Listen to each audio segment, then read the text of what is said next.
David Hemingway, day 3 StreamTV, how are we feeling? Feeling great. Really good show. Meeting a lot of good people. Really good. StreamTV days 3 and 4 recap, since I didn't have time to do one yesterday. I'm Seth with ViewNexa. Let's get into it. The panelists are calling for additional clarity over what qualifies as winning from the perspective of a content publisher. Think about it this way. It's entirely possible for some content to pull absolutely bonkers numbers, dollars, watch time, interaction, what have you. But that same content might never enter the zeitgeist conversation. So if you're a content publisher, get crystal clear on what you think winning looks like. Unsurprisingly, there's been a lot of buzz at this conference about next-gen syndication, but not everybody's excited about it. Publishers are kind of dragging their feet with it, or they're actively opposed to the idea because they still think that the real money is in platform exclusivity for content. The issue there is that there's so many platforms and so much content available. If too high a percentage of it is platform exclusive,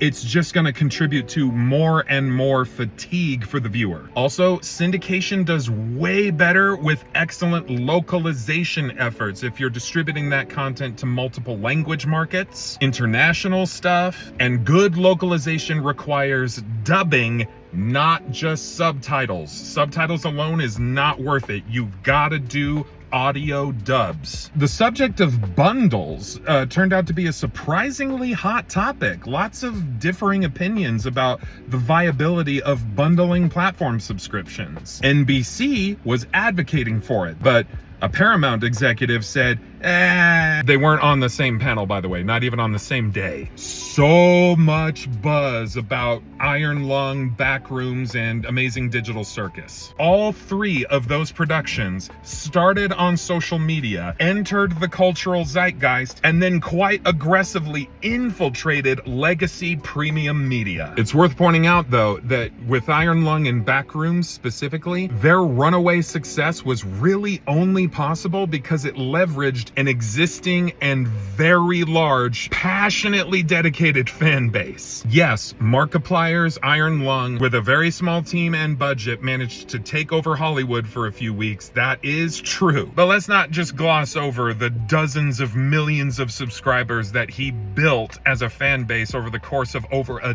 decade. Speaking of YouTubers and the content that they make, I got to have a conversation with Zach Kornfeld from the Try Guys. I got to chat with him for like 15 minutes. He's a super nice guy. I felt super vindicated by the stuff he was saying because it turns out his perspective very much aligns with mine in that we both emphatically believe that a large and growing amount of the content available on YouTube is television in all but name. The Try Guys themselves have enjoyed great success with clip farming for virality. They're also finding a lot of success publishing content for free that has a cliffhanger ending, and then to see the conclusion, you got to get behind the paywall to do that. But Zach was quick to point out that that strategy would be almost totally impotent without a robust place for new visitors to land and plenty of like content waiting for them when they get there. A lot of people also talked about the importance of text and captions, not just for the hearing impaired, but because more and more people are watching content with their sound off. That happens for a variety of reasons, but that use case is expanding, so text, more important than ever. You might recall from my day 2 recap that I made a prediction of my own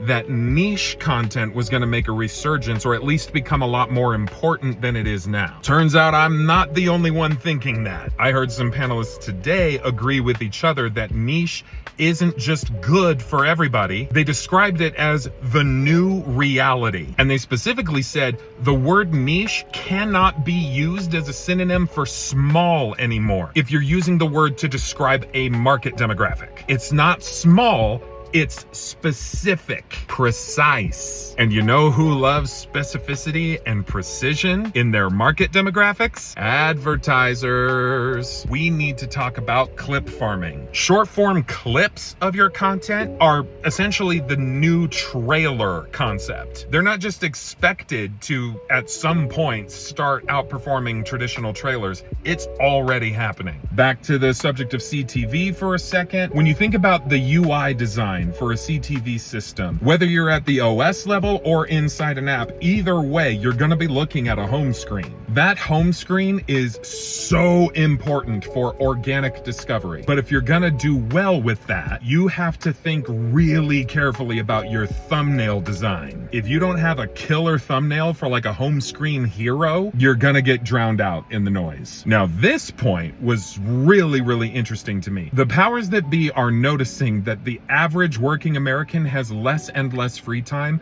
all the time. And they're calling it now. They're already saying that the average working American does not have enough free time to engage with premium SVOD content. Like, it still happens, but not nearly at the same level as it was like 10 years ago, for example. So in an attention economy, what are you gonna do to win the attention of an American viewer that's just so strapped for time that nothing feels like it can really move? Their answer to that question is you should focus on making content that can rationally be consumed as part of a multitasking process. They're saying that one of the reasons why podcasts have just shot up in popularity is because even when it's a video podcast, visually there's not a lot of critical information happening, so people can like play that stuff in the background or in their headphones while they're puttering around the house or going on a walk or whatever it is. The idea is you're competing for a limited amount of free time on the part of the viewer, not just for their attention anymore. Another point that I found extremely interesting is that marketing needs to get less protective and precious about the narrative informing their campaigns and embrace audience-driven virality. Let your own audience build up the hype. And to the surprise of absolutely no one, the two biggest tools to help with something like that are TikTok and Instagram. And with that, we conclude StreamTV 2026. I got to have a lot of conversations with really cool, interesting, very smart people. So here's to taking some of the lessons learned this week and applying them on the ground next week. I'm Seth from ViewNexa. This has been your StreamTV recap. We now return to our regularly scheduled programming.